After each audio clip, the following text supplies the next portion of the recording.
All right. So here's a question from Transportation Broker. This is interesting.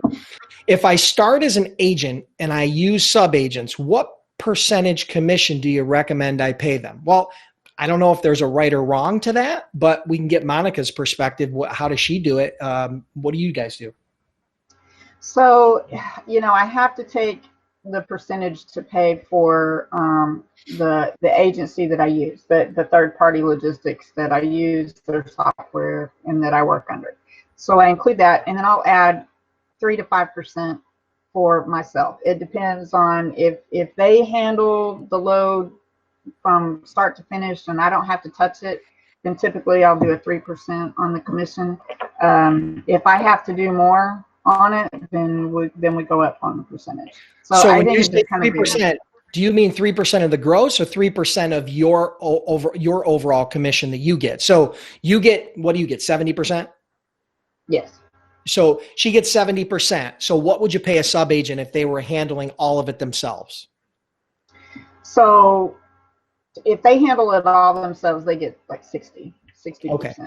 All right. So it's about 10% of your margin, right? Yeah. Of your overall margin. Yeah. Got it. Okay. That's an easy way to figure it out. So if you're getting 60%, you might pay them like 50%, right? Something along those lines. So you've got a 10% commission built into it, right? For being, for it running through your agency. I mean, you need to make money. If you have a sub-agent business model and you're not making any money, it's just a liability for you. So yeah, I think that's what I see frequently with people who have sub-agents.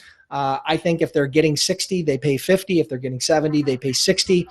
And you help support them, but you're not moving the freight for them. If you're moving the freight for them, then what's your experience with that, Monica? So if you have a person who's really more focused on sales and isn't moving the freight, what do you pay them then?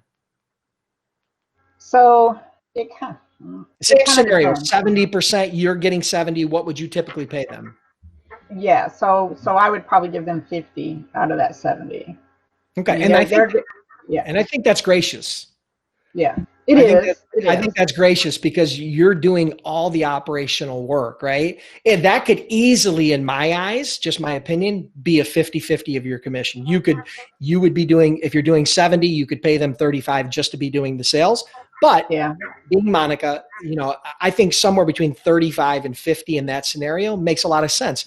And again, you don't want to nickel and dime your agents. You want to make sure that they're happy because there's plenty of options for them to go elsewhere. Remember, as a sub-agent, they're typically not going to be under some non-compete, and they can probably take their business. So it's probably smarter to give them a little more, make sure that they're happy, than it is to be greedy, because there's that old adage, right? Pigs get fat, hogs get slaughtered. So don't get slaughtered by being greedy. Well, I think in the overall picture with the sub-agents, what I see is looking at the big picture. So I'm not looking to get fat profits off of individual loads. I'm looking at the volume that they can bring to the business and the extended amount of business, more business that we can add to it. So it's all about the volume. Great question. Thank you. Hey, if you enjoyed this Freight Broker Q&A, make sure you subscribe to my YouTube channel and don't forget to click the little bell to ensure that you get notified every time I release a new video.